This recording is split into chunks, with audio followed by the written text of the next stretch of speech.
신약성경 마태복음 9장 35절에서 38절 말씀입니다.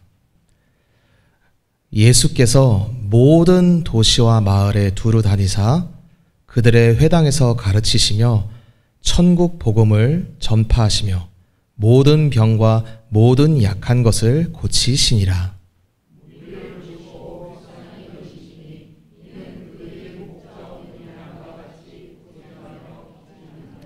이에 제자들에게 이르시되 추수할 것은 많되 일꾼이 적으니 그러므로 추수하는 주인에게 청하여 추수할 일꾼들을 보내주소서 하라 하시니라. 아멘. 할렐루야. 할렐루야. 다시 한번 새겹질교회 주일예배에 참여하신 모든 분들 환영하고 축복합니다. 주님은 항상 우리에게 복 주시길 원하십니다. 주님은 본성상 복되신 분이세요.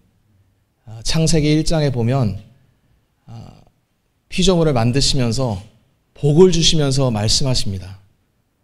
충만해라, 정복해라, 다스려라. 이게 주님이 원래 그분이 복되신 분이시기 때문에 그렇습니다. 우리 주님이 이 시간도 우리에게 큰 복 주기를 원하십니다. 우리가 생각하는 것보다 더 많은 복을 주님은 예비하고 기다리고 계세요. 이 시간 그 복 주실 주님을 기대하면서 우리 앞뒤 좌우에 계신 분들과 이렇게 축복하며 인사하겠습니다. 어마어마한 복을 주십니다. 어마어마한 복을 주십니다. 어마어마한 복을 주십니다. 어마어마한 복을 주십니다. 아멘. 어떤 종교에서는 자기의 영혼의 그 갈증을 채우기 위해서 결혼도 멀리하고 고기도 멀리하고 산속으로 들어가서 10년, 20년 심지어 등을 땅에 대지 않고 앉아서 자면서 깨달음을 얻겠다고 고행과 고행을 반복하는 종교도 있습니다. 사실 인간적으로 보면 참 대단하죠. 와, 어떻게 저렇게 할 수 있을까? 나는 저거 하루는 고사하고 10년, 20년은 떠나서 반나절이나 저렇게 할 수 있을까 싶을 정도로 자신의 그 영혼의 구원을 위해서 미친 듯이 그 한 목표를 위해서 생을 불태우는 사람이 이 지구상에는 꽤 있습니다. 제가 무슨 종교라고 얘기를 안 해도 다 아실 거예요. 그러나 하나님 아버지께서는 우리의 구원을 위해서 애당초 처음부터 시작부터 끝까지 모든 것을 주님이 다 준비하셨어요. 그리고 우리한테 그 은혜를 값없이 주셨습니다. 그래서 하나님 아버지는 우리에게 복음을 알려주면서 뭐라고 얘기하느냐? 나의 잔치 가운데로 너희가 와라. 내가 파티를 열었으니까 와서 나와 함께 즐거워하자라고 말씀하시는 분이 바로 우리 하나님 아버지십니다. 근데 그때 주님이 초청하는 사람들이 누구냐? 경건하고 거룩한 사람들이 아니었어요. 의롭고 하나님 볼 때 합당한 자들이 아니었습니다. 누구를 잔치에 초대하시느냐? 절름발이들, 눈먼 자들, 손이 마른 자들, 더럽고 추악한 죄인들을 자기의 잔치 가운데로 부른 것입니다. 왜? 주님은 그분의 구원의 능력과 생명의 권세라는 것은 인간의 죄가 많고 적음에 전혀 문제가 되지 않습니다. 예수님이 가지고 계신 권세 중에 우리에게 없는 오직 그분에게만 있는 아주 독특한 그리고 유니크한 권세가 뭐냐? 바로 죄사함의 권세예요. 누군가 저한테 물어보면 저는 요즘 그 대답만 합니다. 왜 예수를 믿어야 됩니까? 왜 기독교는 그렇게 독선적으로 자꾸 자기만 진리라고 합니까? 저는 그거에 대해서 대답할 말이 목사로서 한마디밖에 없습니다. 죄사함을 받을 길이 예수밖에 없어서 그렇습니다. 우리가 하나님 앞에 나아가야 되는데 사람들은 하나님을 잊어버린 다음에 마치 하나님을 자기 동기동창인 것처럼 생각해요. 아니에요, 여러분. 하나님은 창조주이십니다. 그분은 피조물이 자기가 원한다고 사다리 타고 올라가서 만날 수 있는 분이 아니세요. 하나님 내 기도를 들으시겠지? 안 들으십니다. 하나님이 내가 이러면 알아주시겠지? 안 알아주세요. 그분은 천국과 지옥을 만드시고 지옥의 타락한 천사들이 가서, 여러분 천사들도 인격을 갖고 있습니다. 천사들도 어떻게 보면 우리 입장에서 불쌍한 거예요. 걔네들은 타락했을 때 회개할 기회 자체를 하나님이 안 주셨습니다. 왜 타락했니? 내가 너 잘 만들었는데 날 섬겨줘. 왜 교만 떨고 그렇게 타락했냐? 안 그러세요. 그냥 그대로 지옥으로 보내시고 영원토록 불타는 고통 가운데 놔두시는 분이 하나님이십니다. 그런 그분이, 그 공의로우신 하나님이 우리가 무엇이라고, 타락한 인간이 뭐라고, 우리가 사랑받을 자격이 하나도 없는 우리들을 위해 자기 독생자 예수 그리스도를 우리에게 보내주신 거예요. 우리는 복을 안 받았다라고 말을 할 수가 없는 자들입니다. 무한한 복을 받은 거예요. 예수님을 믿는다는 것은 하나님이 그를 영원토록 복되게 하시겠다는 것입니다. 할렐루야. 이 땅에서도 복받고 죽어서도 복받고, 이 땅에서도 할렐루야 찬양하며 살다가 죽어서는 영원토록 복된 천국에서 살고. 그러니까 여러분, 이 비밀을 알았던 사도 바울이 유대교에서 나름 잘 나가던 사람입니다. 얼마나 잘 나갔냐? 그 사람 사내리든 공의원이에요. 말하자면 그 국가, 그 민족의 지도자, 몇 명 안 되는 지도자 반열에 있던, 돈도 많고 명예도 있고 사람들에게 존경도 받고 이름도 알려졌던 사람이었어요. 그가 예수님을 만나니까, 예수님을 만나서 자기가 예수님을 만나고 보니까 자기가 구원받을 존재가 아니었던 거라. 성경의 바울 서신을 보면 본인이 자기는 율법의 의로는 흠이 없는 자라고 얘기합니다. 즉 하나님의 말씀, 그때 당시 구약성경입니다. 말씀에 비추어 자기는 하나님이, 나는 사람도 인정하고 하나님도 나를 인정하시겠지 라고 단언하고 사람들도 그렇게 알던 유명한 존재가 바로 사도 바울이었어요. 근데 예수님 만나보니까 아닌 거예요. 내가 지옥과 마땅한 죄인이구나. 예수님 없었으면 죽었을 뻔했구나. 아시겠지만, 여기 성경을 읽으신 분들 알겠지만 사도 바울이 어떻게 예수님 만나냐? 다메섹 가는 그 길 위에서, 다마스커스 가는 길 위에서 왜 갔냐? 크리스찬들 잡아 죽이려고. 야, 저 나사렛 이단, 예수 이단 믿는 저놈들 때문에 우리 민족 망하겠구나. 내가 하나님을 경외하는 자로서 이 꼬라지는 못 보겠다. 그래서 성경에 보면 바울이 하는 얘기가 뭐냐? 크리스찬들을 고문도 하고 죽음에 이르게도 하고 많이 때리고 예수 저주하라고. 예수 이단이라고 얘기하면 놔줄 테니까. 어마어마한 고문했던 자가 바로 바울입니다. 왜? 너무 싫었던 거예요, 예수님이. 오늘 말씀에 예수님이 모든 도시와 마을을 두루 돌아다니셨어요. 전도하기 위해서. 근데 그 도시와 마을에 갈 때마다 뭐가 있었냐?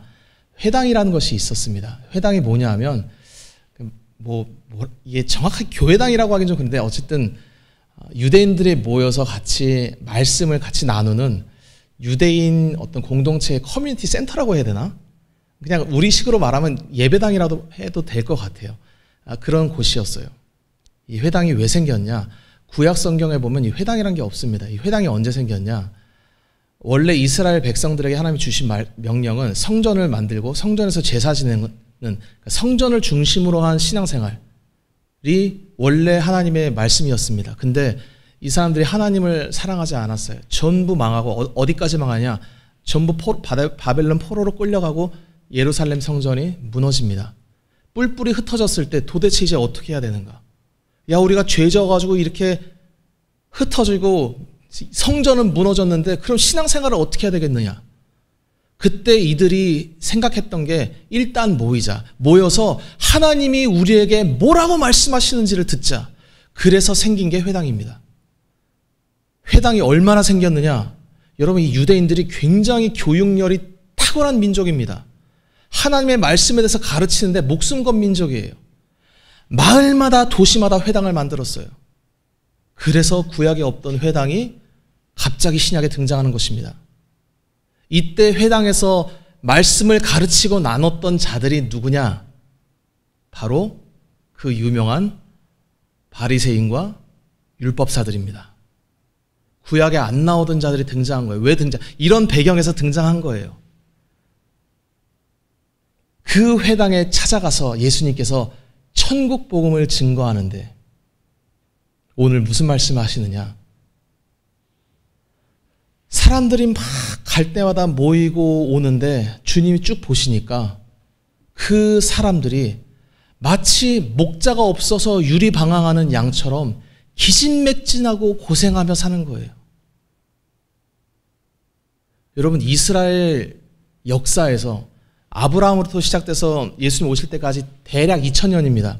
2000년의 이스라엘 역사에서 예수님이 사역할 그때만큼 회당이 많고 그때만큼 말씀이 풍성하고 그때만큼 요즘 말로 하면 목사가 많고 그때만큼 교회가 많았던 시절이 없었어요. 예수님이 오셔서 말씀하시는 거예요. 목사가 없구나. 목자가 없구나. 아니요. 그때 당시 사람들은 정반대로 얘기했었습니다. 이렇게 우리가 회당이 많은데 아직도 사람들이 말씀대로 안 살아서 이 나라가 이 모양 이 꼴이라고. 사람들이 우리나라 사람도 그렇고 외국인도 그렇고 왕왕하는 얘기가 비행기 타고 이렇게 이륙하거나 이제 랜딩할 때 밤에 보면 그렇게 십자가가 많다는 거예요. 와, 이 나라 복받은 나라다. 여러분들, 예수님은 교회당이 많다고 교회 많다라는 얘기 안 하시는 분이십니다. 인간이랑 다른 분이세요. 그분은 목사가 차고 넘친다 그래요. 안 많아요, 여러분. 예수님은 천국 복음이 증거되지 않으면 양들이 기진맥진하다는 것을 알고 그걸 보시고 애통해 하신 분이세요. 오늘 본문에 예수님이 그들을 불쌍히 여기시다. 왜 불쌍히 여겼냐? 아니, 마을마다 회당이 있는데 이스라엘 역사에서 이렇게 말씀이 풍성하던 시절이 어디 있었냐고요. 없었어요. 성전이 무너져 이때 다시 헤롯 성전을 세우긴 했지만 이 사람들이 회당을 세워놓고 그 안식일마다 모여서 말씀을 우리가 듣자. 하나님의 말씀을 듣고 하나님께로 돌아가자. 그래서 그 말씀을 누가 가르치냐? 요즘처럼 국민 교육이 없었어요. 글을 몰랐습니다. 예수님의 제자 베드로도 글을 몰랐어요. 여기서 글을 가르칠 수 있는 자는 누구냐? 결국 율법사들, 바리새인들, 배운 자들, 지식인들, 성경을 아는 자들, 암송하는 자들, 배운 자들이 전부 회당에서 마을마다 회당에서 가르쳤던 시대가 바로 이 시대입니다. 다시 말하면 이스라엘의 입장에서는 예수님이 이렇게 말하는 게 이해가 안 되는 거예요. 말씀이 넘치고 목사가 넘치고 교회가 마을마다 넘치는 시대가 바로 이 시대였습니다. 예수님은 말씀하시는 거예요. 목자가 없다. 양들이 기진맥진하는구나. 내가 너무 불쌍하다 너희들이. 왜? 사랑하는 성도 여러분, 말씀 하는데 맞죠. 말씀 우리는 말씀 중심으로 신앙생활을 해야 됩니다. 그러나 말씀은 결국 우리에게 무슨 말하느냐? 예수 믿어야 구원받는다는 얘기를 하는 것이에요. 예수님이 빠진 말씀은 양들이 결국 기진하다가 죽어서 지옥 갈 수밖에 없는 게 이 성경 말씀입니다. 성경에서 예수님을 빼면 아무것도 안 남아요. 근데 이스라엘 백성들이 회당 가서 들을 때마다 무슨 얘기를 들었냐? 저는 우리나라는 오버랩 될 때가 많아요. 이 나라가 이렇게 교회가 많은데 올바로 서 있는 교회가 뭐 어쩌고저쩌고. 그렇죠. 그런데 주님은 그렇게 말씀 안 하십니다. 목자가 없다 지금. 한국에 목자가 없구나. 백성들이 뭐가 옳은지를 모르는 거예요. 옳고 그름의 기준은 예수 한 분뿐이십니다. 성경은 예수님을 믿어야 산다라고 얘기하고 있는 거예요. 예수 믿으면 제가 제일 많이 들었던, 예수님을 안 믿는 자들로부터 제일 많이 들었던 얘기가 뭐냐? 예수를 제대로 믿어야지요. 그 예수를 제대로 믿는 게 뭡니까? 말씀을 잘 지켜 행해야 됩니까? 어떻게 지켜 행하고 계십니까? 그러니까 우상 숭배를 안 해야 됩니까? 여러분, 바리새인 중에 우상 숭배하는 자 한 명도 없었습니다. 우상 숭배 문제가 구약 시대 때 언제 끝나느냐? 에스라 이후부터 점점 왜냐하면 이들이 너무 딘 거야. 우상 숭배를 하다가 하나님한테 부심당하고 죽임당하고 칼에 쳐 죽임당하면서 그 역사에 피비린내 나는 고통을 겪고 이스라엘 역사에서 어느 순간부터 표면적인 우상 숭배는 싹 사라져요. 예수님이 오셨을 때 우상 숭배 없었어요, 여러분. 물론 뭐 숨어서 조금 하는 거 있었겠지만 그 거국적인 민족적으로 대놓고 바알 섬기자 이런 일은 아예 없었습니다. 근데 예수님이 오셔가지고 뭐라고 얘기하시느냐? 너희들은 하나님 사랑하는 자들이 아니야. 너희들은 마음에 우상 숭배를 하고 있어라고 예리하게 찔르신 분이 예수님이십니다. 그러니까 우리는 예수님 앞에 나아갈 때 어떻게 나아가야 되냐? 예수님, 제가 죄인입니다. 저를 불쌍히 여겨주십시오 하면 예수님은 그 죄를 다 용서해 주시는 분이세요. 이게 바로 천국 복음입니다. 교회에서는 이 음성이 증거돼야 되는 거예요. 목사라는 사람은 뭐 하는 사람이냐? 나가서 피켓 들고 태극기 드는, 저는 태극기를 뭐라고 그러는 거 아니에요. 촛불 뭐라고 그러는 거 아닙니다. 목사라 함은 예수가 그리스도시요 그분을 믿으면 죄사함 받는다는 걸 얘기하는 자가 목사예요. 그거 하라고 목사를 주신 거고 그거 하라고 여러분이 이곳 가운데 모여서 오늘 추수감사주일 예배를 드리고 있는 것입니다. 성경의 추수라 함은 오늘 제가 그 주복 칼럼에 썼습니다. 추수감사절의 유래에 대해서 한번 좀 읽어보십시오. 이게 원래 성경에는 없습니다. 미국에서 미국 건국조상들이 1621년 했던 그 추수감사 축제를 이제 유래로 해서 만들어진 미국 절기인데 뭐 좋습니다. 어찌됐든 성경에 비슷한 걸 찾자면 뭐 초실절 또는 맥추절 뭐 이런 것이 있어요. 근데 성경에서 추수를 얘기할 땐 딱 두 가지 의미밖에 없습니다. 잘 들으십시오. 딱 두 가지 의미밖에 없어요. 추수에 대해서. 주님 오늘 배추 많이 뽑게 해주셔서 감사합니다. 물론 그들은 그거 실제로 하면서 했겠지만 성경의 추수는 딱 두 가지 의미밖에 없습니다. 이거 외에 다른 의미가 없어요. 그 두 가지가 뭐냐? 하나가 구원이고 하나가 심판입니다. 이게 구약과 신약 계시록까지 나오는 추수의 딱 정확한 의미 딱 두 가지예요. 예수님이 왜 추수를 얘기하시느냐? 예수님이 목수였는데 하다 보니까 이 목수질이 재미가 없는 거라. 톱으로 쓰니까 막 톱밥이 날리고 아이고 이러다가 기관지염 걸리겠네 해가지고 모르겠다 직업 바꿔야지. 그래가지고 농부로 전향한 다음에 또 제자들은 어부인데 나도 바꿨으니까 너희도 농부해라. 야 우리 이제부터 농부하자. 씨 뿌리는 비유 얘기하시고 추수 얘기하시고 아니에요. 주님은 농부가 됐던 어부가 됐던 목수가 됐던 말하고자 하는 메시지는 딱 한 가지입니다. 예수님을 믿으라는 거예요. 그분이 진리시기 때문에. 그분을 믿는 영혼이 구원받는 것을 구약에 뭐라고 얘기하느냐? 추수되었다라고 하는 것이에요. 추수 때 예수님이 말씀하시는 추수 때 내가 천사들을 보내서 추수하는데 알곡은 곡간에 들이고 가라지는 묶어서 불타는 불에다가 내가 버릴 것이다. 심판과 구원이라는 건 같이 가는 거예요. 예수님을 믿으면 구원, 예수님을 버리면 지옥입니다. 그게 추수의 의미예요. 왜 우리가 추수 감사해야 되느냐? 물론 1년 동안 얼마나 주님이 우리에게 많은 은혜를 베푸셨습니까? 물론 돌아보면 화날 일도 있고 감사하지 못할 일도 있겠죠. 그런데 여러분, 이스라엘 백성들이 출애굽한 다음에 광야에서도 무슨 불평을 했었냐? 야, 우리가 이집트에서는 부추 먹고 마늘 먹고 맛있는 오이 먹고 참외 먹고 생선까지 먹었는데 이제는 맨날 하늘에서 만나 내려오는데 이거 무슨 과자 같은 맛, 아이고 지겨워라. 이집트로 돌아가고 싶네. 그 얘기를 들었을 때 출애굽기 하나님께서 정확히 말씀하십니다. 분노하셨다고. 야, 내가 이놈들 지옥에서 건져줬더니 여러분, 우리가 지옥에서 건진받고 천국 가는 인생 됐다는 거는 지금 우리가 사는 인생이 덤으로 사는 인생 아니겠습니까?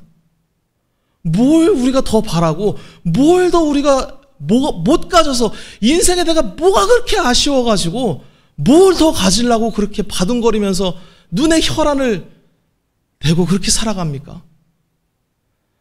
뭐 비전을 갖지만 이런 뜻이 아니라 우리는 그저 감사밖에 없는 거예요. 내 영혼을 추수해 주신 예수님께. 살아도 감사, 죽어도 감사, 입에 풀채도 감사, 넘쳐도 감사, 없어도 감사. 세상이 감당하지 못할 자들이 바로 크리스찬들입니다. 저와 여러분이 다 그와 같은 자들 되기를 주의 이름으로 축원합니다. 예수님이 오셔서 각 마을과 도시에 가서, 어떤 도시는 예수님 당시에 고라신과 벳세다, 가버나움 같은 도시는 안식일마다 사람들, 마을 전체가 요즘 말로 하면 술집까지 문을 닫고 전부 회당에 모여서 말씀을 들었어요. 그리고서 마을 집단적으로 예수를 거부했던 도시들도 있었습니다. 화 있을진저 고라시나, 화 있을진저 벳세다. 왜? 그들은 이미 너무 경건한 거예요. 너무 자기들이 회당에서, 다른 도시들은 뭐 우리 한 달에 한 번 교회 갈게요. 아니요, 그 도시는 주일, 요즘 말로 하면 주일, 그때 당시에 안식일에는 가게 문 다 닫고 안식일을 거룩하게 지키자. 왔는데, 말씀 들었는데 예수님이 와서 나를 믿는 자가 구원받는다 라고 얘기하니까, 댁은 누구쇼? 우리 모세의 제자인데. 그렇게 된 거예요. 그래서 성경이 그렇게 써져 있는 겁니다. 여러분, 예수님이 우리에게 찾아오셔서 천국 복음을 증거하실 때는 그분의 명령은 딱 한 가지밖에 없어요. 예수 믿으라는 거예요. 아, 내가 이렇게 뭐 의롭습니다, 뭐 잘났습니다. 아, 잘났죠. 제가 보니까 우리 지금 오신 분들, 제가 모르시는 분들 갑자기 절반이 다 훌륭한 분들이시죠. 그런데 예수님 앞에서는 우린 전부 지옥 갈 죄인이에요. 예수님이 우리 대신 안 죽었다. 예수님이 내 죄를 지고 십자가에 안 죽었다. 산속에 들어가서 10년 동안 면벽 수련한 다음에 나와서 세상을 내가 구제하겠다고 사람들에게 설법하고 다녀도 지옥의 판결이라는 걸 피할 수가 없는 것이 바로 인간의 운명입니다. 그 지옥 가야 될 인간, 어떻게 살아야 될지도 모르고 내가 뭘 믿어야 될지도 모르는 기진맥진한 양들을 불쌍히 여기셔서 이 땅에 찾아오신 분이 누구냐? 예수님이세요. 예수님이 오시면 회당 가서 바리새인 했던 말 똑같이 하느냐? 아니에요. 야, 바리새인들은 저렇게 얘기했는데 내가 너희에게 얘기하노니 내가 길이요 진리요 생명이다. 나를 믿기만 하면 죽어도 산다.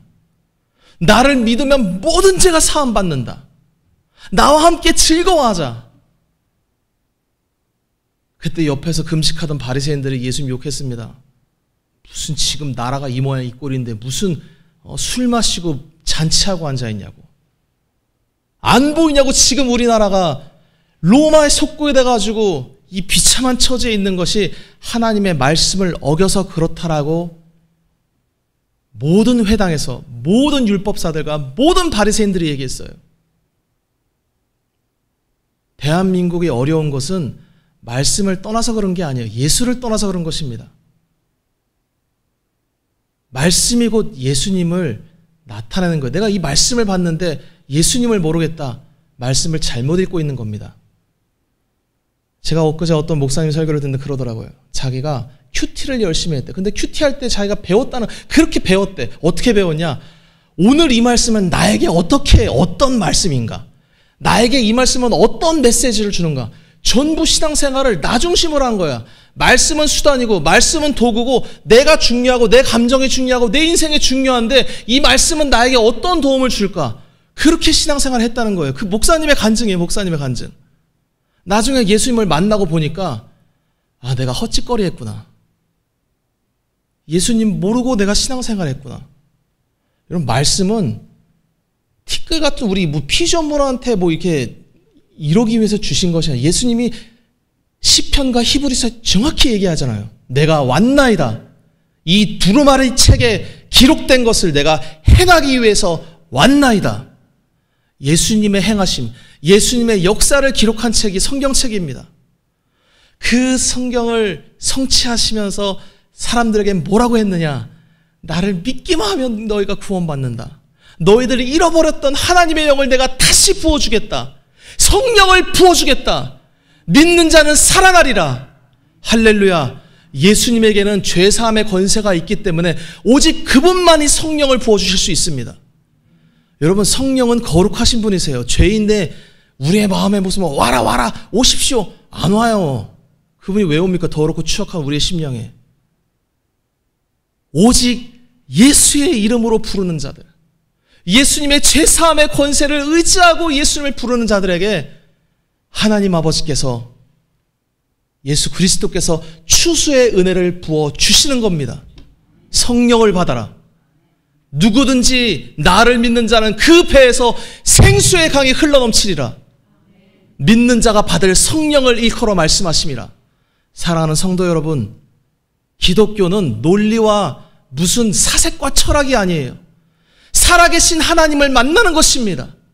죽어있는 영혼이 예수님을 만나서 살아나는 거예요. 아, 그분이 나를 이 쳐죽일 죄인을 죄에서 구원해 주셨구나. 그분을 우리가 믿고 구원받았을 때 어찌 우리가 그분께 감사하지 않을 수가 있겠습니까? 이것이 저와 여러분의 감사가 되기를 주의 이름으로 축원합니다. 물론 우리 앞에 이렇게 어제 잘 꾸몄어요. 여러분 잘 꾸몄죠? 여기 호박도 있고 끝나면 바로 먹고 싶은 제가 좋아하는 샤인 머스켓도 있습니다. 이거 이따 끝나고 다 같이 나눠 가질 것입니다. 주님이 이렇게 추수할 때 이 기쁨을 왜 주셨냐?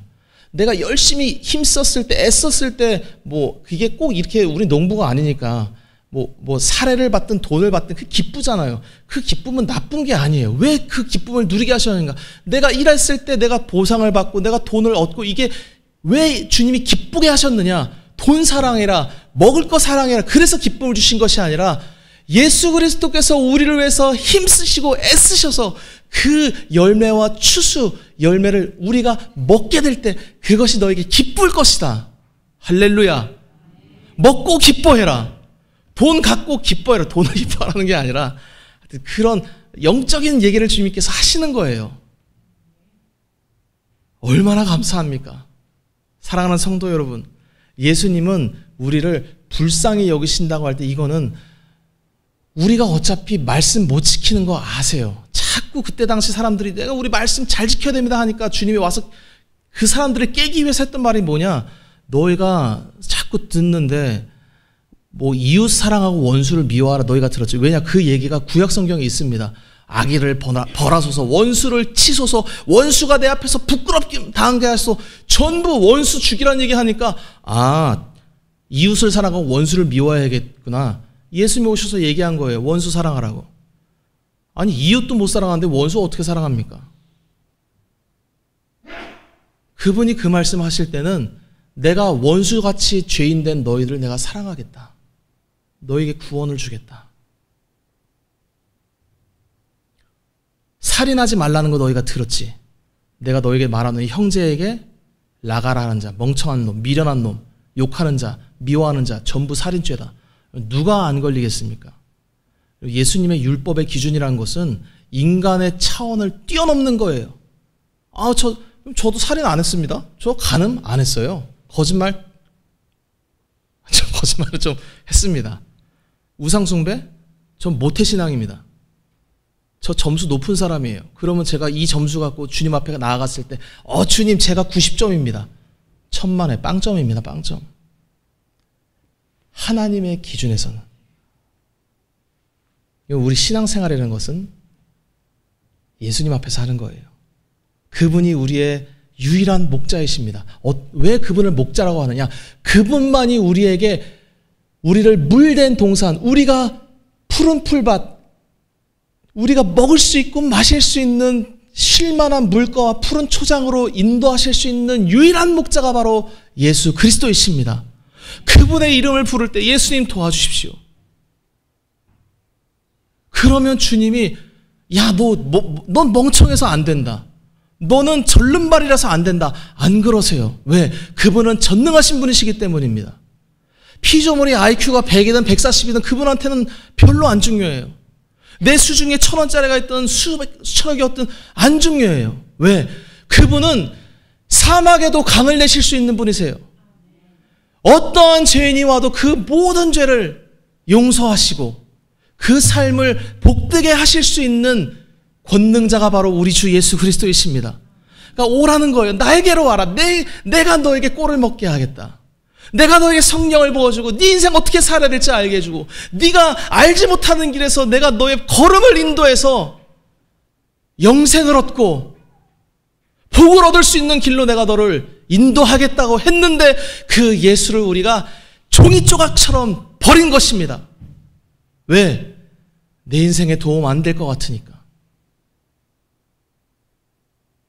여러분, 사람이 나이대마다 그때 고민하는 게 다 달라요.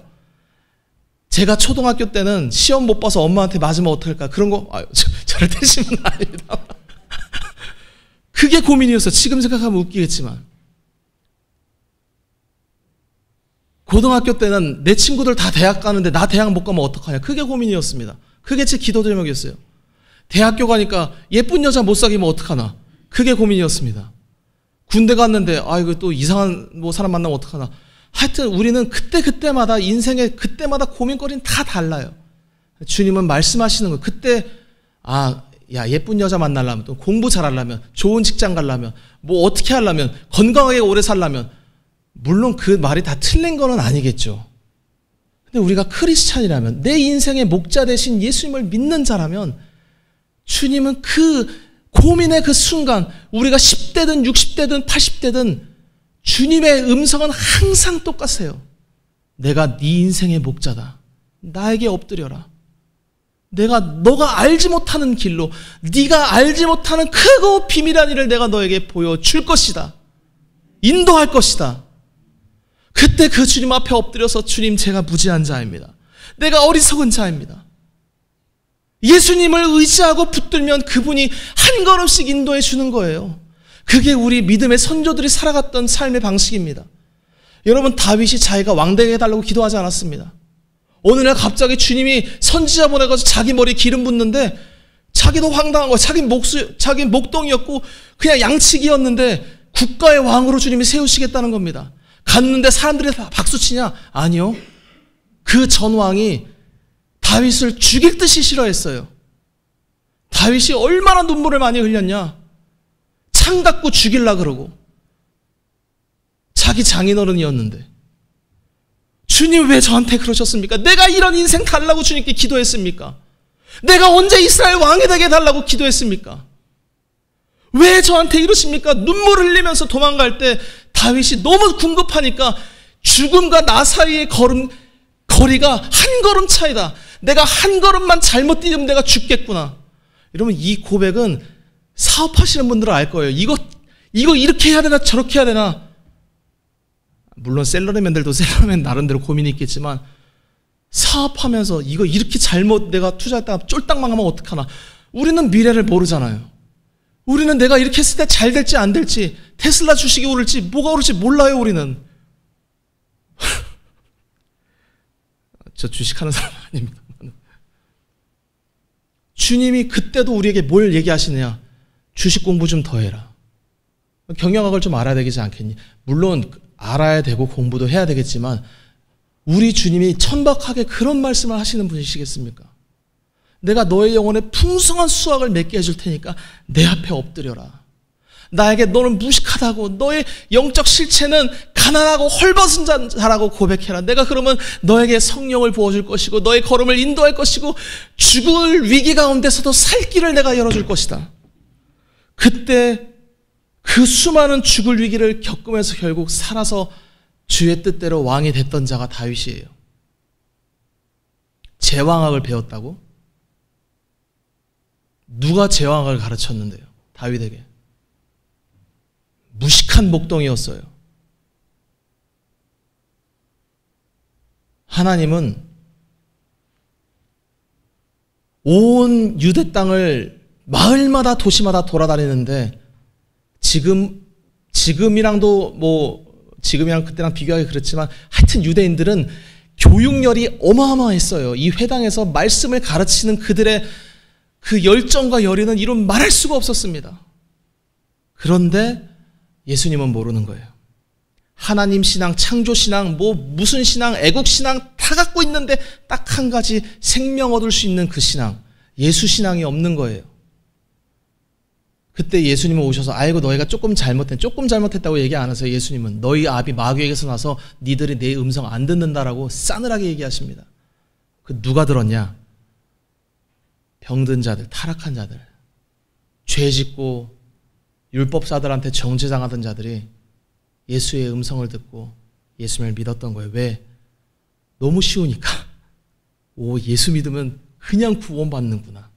물론 예수 믿은 다음에 무수히 많은 박해가 일어나고 엄청난 일들이 일어납니다만은 여하간 여러분, 목자는 예수님 한 분밖에 없어요. 우리나라의 기로, 우리나라가 이게 빨개 효과가 되냐, 뭐가 되냐, 이 기로에서 크리스찬들이 기도해야 될 것은 정치인을 주세요, 경제인을 주세요, 저 돼지 같은 놈 없애주세요, 이런 얘기가 아니에요. 여러분, 나라가 일어서고 넘어지는 그 기로에 서 계신 분이 예수 그리스도이십니다. 주님이 우리에게 하라는 기도가 뭐냐? 목자가 없습니다. 예수님 도와주십시오. 추수할 일꾼을 보내주십시오. 추수할 일꾼이, 이게 사실 예수님을 구하란 말이에요. 추수할 일꾼들 하니까 목사 더 많이 배출하라면 이 얘기가 아니라 그 영혼에게 천국 복음을 증거할 수 있는, 그래서 영혼이 살 수 있는 그 일꾼 예수 그리스도를 우리에게 보내주십시오. 예수님은 분명히 우리에게 약속하셨습니다. 구하는 자마다 받는다. 찾는 이가 찾게 될 것이다. 문을 두드리는 자에게 열릴 것이다. 할렐루야. 예수님을 찾고 구하면 그분은 반드시 찾아와 주십니다. 역사해 주십니다. 성령을 부어 주시는 거예요. 그분을 믿고 기도할 때 그분이 살려주시겠다고 약속하셨습니다. 그분만이 기진하며 쓰러져 죽는 양들을 불쌍히 여기사 일으킬 수 있는 우리 영혼의 유일한 목자가 되십니다. 사랑하는 성도 여러분, 예수님이 왜 오셨겠습니까? 이미 유대 사회에 선생들이 많았어요. 지금도 여러분 랍비들이, 우리가 거기 성지순례 가면 랍비들 중에 아주 고약한 사람은 크리스찬들 비아냥거리고 욕하기 위해서 돌려까기로 많은 히브리어 지식으로 우리의 마음을 현혹해요. 거짓말입니다. 그들은 예수님을 모르는 자들이에요. 예수님을 알았더라면 자신이 유대인인 것을 자랑할 수가 없습니다. 예수님을 아는 자는 내가 예수님의 제자라고, 예수님이 나를 구원하셨다고 자랑하는 거예요. 그것이 예수님이 기뻐하시는 추수의 모습입니다.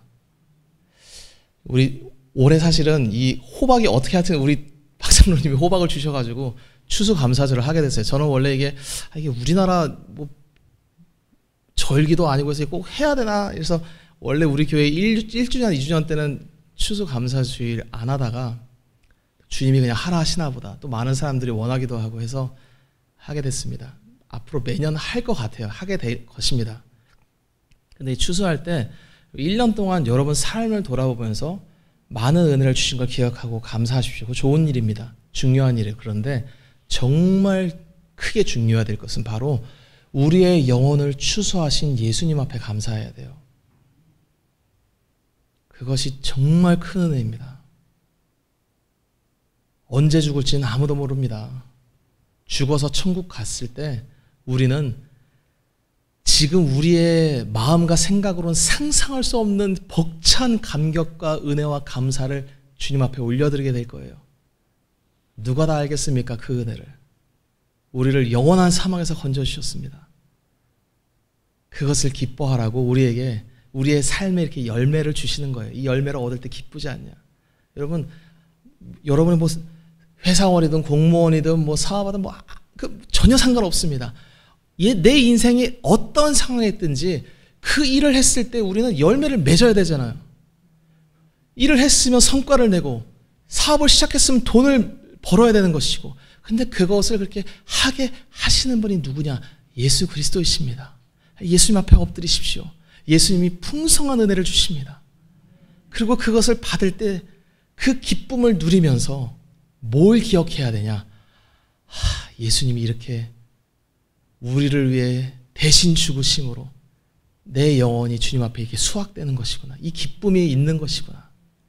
그 예수 그리스도로 인한 기쁨이 저와 여러분의 삶 가운데 가득 넘치기를 주의 이름으로 축원합니다. 아멘.